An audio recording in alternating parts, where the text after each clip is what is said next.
Fox 43 photojournalist Zach Wynn met with Steve Webb to capture his story. I just kind of look at something and, hey, that would be neat to build. Well, I've had the workshop for about 50 years now. My dad was a woodworker. He taught me a lot. I used to work in the basement of the house. My wife didn't like the dust down there, so we moved out here.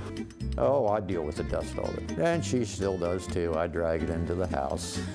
Well, I make wooden toys and wooden boxes, mostly. I'm in 3 shops, Zelma Anchor in Lititz, Collage in New York, and Artworks in Gettysburg. And I also like to donate a lot of my boxes throughout the year to organizations that have fundraisers. We like to support local artists, so we asked Steve to join us here.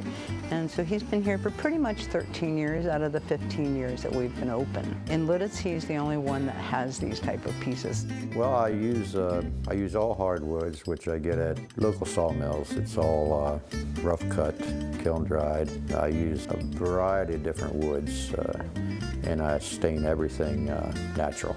Steve brings in man boxes, and why are they called man boxes? Because there's no felt in the bottom. That is a quote from Steve. He has made custom-made boxes in the past. The newest one is a picture of a guitar on the top of the box. When they find out that he can put names on them or something that's important to them, grandchildren's names or hearts or a specific title in the service, that really makes a big selling point for them. Yeah, I'm a Vietnam veteran. 71. I was in the Army, in the infantry. I earned the Purple Heart and the Bronze Star. Well, I never really timed one box. I'm working on 4 to 6 boxes at a time. Probably from start to finish, it would take about a week. Christmas is very busy. That's the busiest time of the year. With the toys and the boxes, I would say probably 400 or 500 a year. It gives me a lot of satisfaction. I love doing it, and it's something I hope people can enjoy for a long time. Fox 43 photojournalist Zach Wynn spoke with 3 veterans about their service and how it prepared them to start their very own businesses.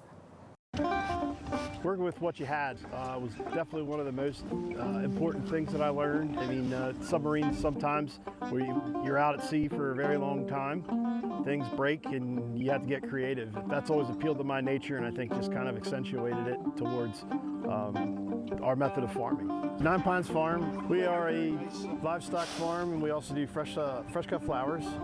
I was a machinist mate, nuclear machinist mate. I went through the nuclear power program. I did just almost about 9 years in the Navy.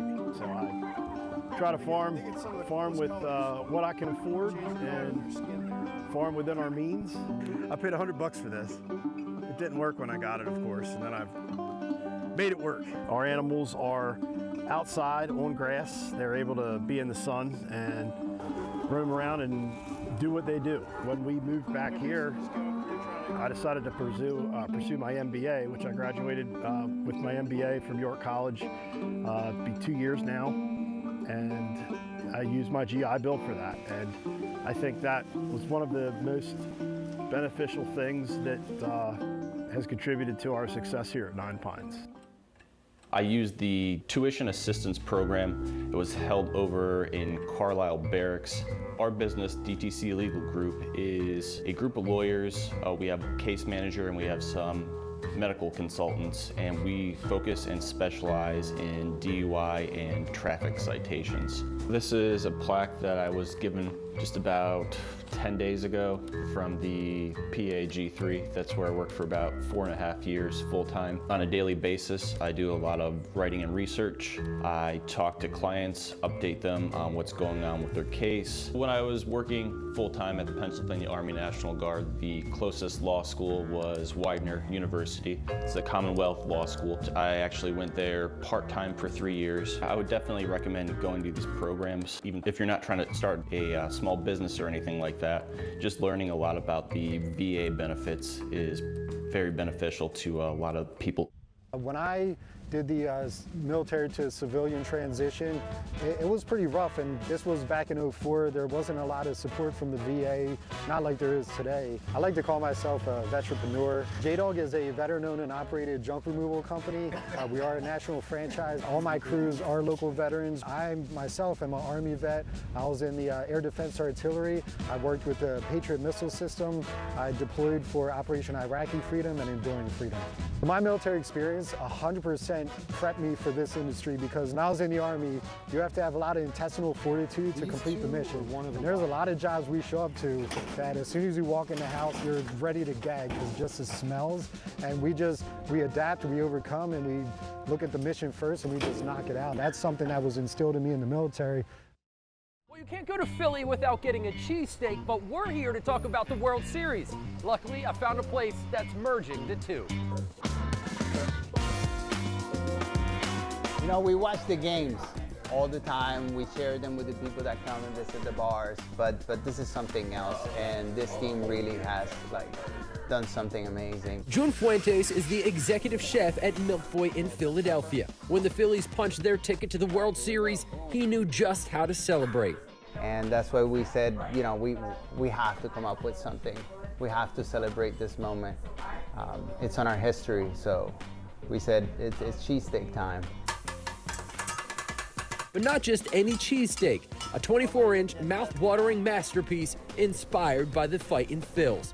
We wanted to, you know, show that fire that this team has. So we went kind of like on the spicier side of things. Hey, we're gonna make the Red October cheesesteak. This cheesesteak's not afraid of flavor. Put a little hint of Cooper cheese, provolone. So we're gonna add some peppers. We're gonna red all the way for that Red October. Give me them fried onions. Let's go. We gotta wrap it tight. That's the secret of the cheesesteak. This is for the whole team. Colorful jalapenos, giving it the hot flavor. I've been watching you cook this, but now I gotta try it. All right. I'm expecting the heat. I see the jalapenos. Oh my God. You got the heat, you get the sweet. This is it. It's a home run. Order up.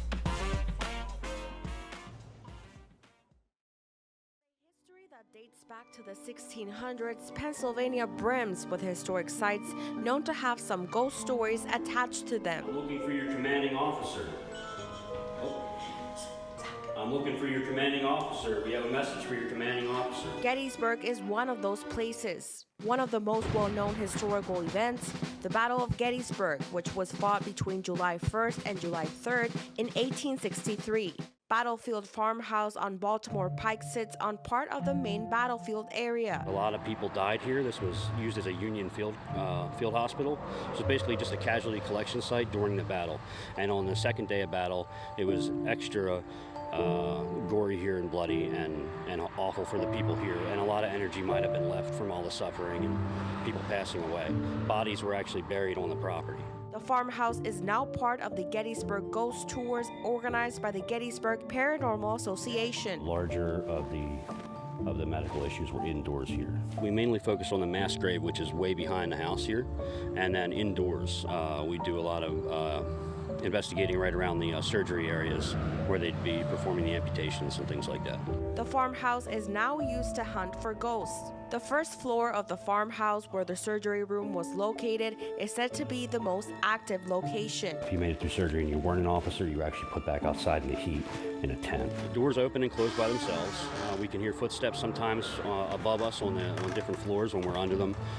We've heard disembodied voices. We've captured on EVP recorders, disembodied voices, people asking for help, saying they're lost, stuck, people asking for water.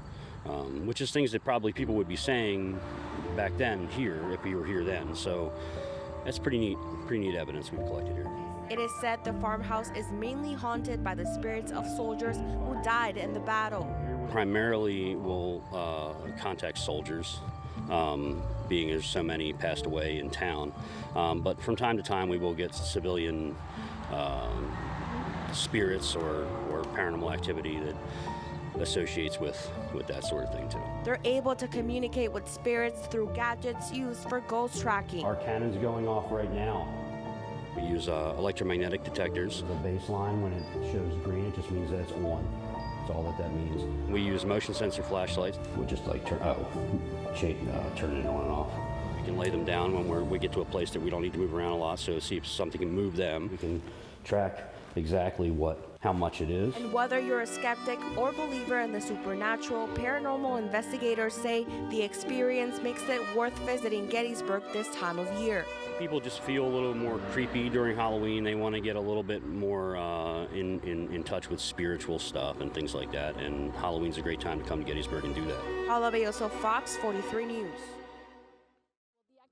Actually began well before the afternoon when Josh Shapiro invited the previous 5 governors, both Democrats and Republicans, to have breakfast with him. He hopes that this will become a new tradition for incoming governors. Now, the more traditional traditions started at noon with the inauguration. Choirs from around the state rang in the inauguration of Governor Josh Shapiro. Not just the honor to serve as your governor, but the responsibility to stand up for what is right, to bring people together, and to get real things done for you. That is my covenant with you, the people. Shapiro becomes the 48th governor of Pennsylvania, the 3rd Jewish governor here, and the first since 1966 to belong to the same political party as his predecessor. Of the office of Governor of Pennsylvania. He swore the oath of office on 3 Bibles, one of which survived the 2018 fatal shooting rampage at the Tree of Life Synagogue in Pittsburgh. In his inaugural address, Shapiro touched on some of his priorities, like abortion rights, freedom of religion, and fighting hatred and extremism. Pennsylvanians can indeed find light in the midst of darkness and drown out the voices of hate and bigotry. Many of Pennsylvania's most prominent political figures were in attendance, including both U.S. Senators Bob Casey and John Fetterman, as well as former governors Tom Ridge, Mark Schweiker, Tom Corbett, and outgoing Governor Tom Wolf. Governor, you have exemplified what I spoke of a moment ago. You inherited the work of those who came before you. You served with honor, and you are leaving us in a better place than when we started. Thank you. One person notably not there, State Senator Doug Mastriano, the Republican candidate for governor who lost by nearly 15 percentage points in the November election. Senate GOP leaders confirm he's on personal leave. And the festivities aren't over yet. They will continue with the inaugural celebration happening in just an hour at Rock Lidditz. Famous performers there, all from Pennsylvania, include Wiz Khalifa, Smokey Robinson, and Mount Joy. So, Harry, a couple of moments here.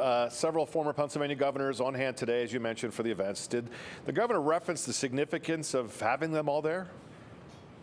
He did. He said that it was supposed to represent the peaceful transfer of power from one governor to another. This comparison comes in light of recent threats to democracy here in the United States, including the 2020 insurrection at the U.S. Capitol. Live in Harrisburg, Harry Lee, Fox 43 News.